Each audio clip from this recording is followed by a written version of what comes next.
Hi class, so today the discussion board was in reference to a little bit of an interview that was given by Benjamin Todd Jellis, who is the president of the NAACP. This taught me a couple things about social movement, specifically the civil rights social movement that embodies the NAACP.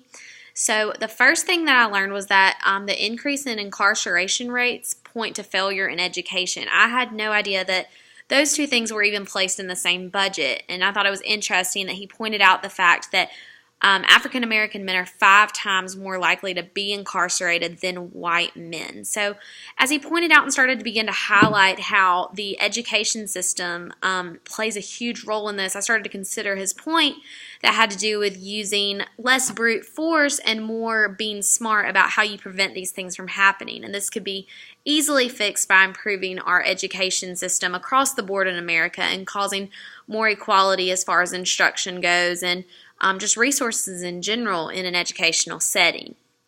Number 2, the second thing that I learned was that September 11th was the creation of the felony box that is on all job applications now.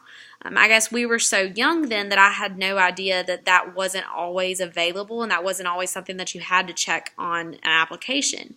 But now that I've taken that into consideration that that wasn't always the case, I realize how big of a disadvantage this could cause for somebody who has been incarcerated.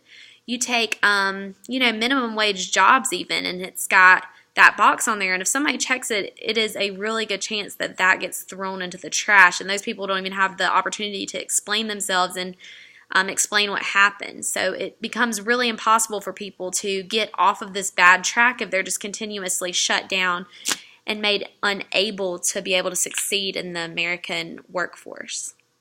So all in all, this was a really interesting video to me. I learned some things about the NAACP that I didn't know and some things about discrimination in America that I was unaware of. So this was an interesting video, and thank you for listening.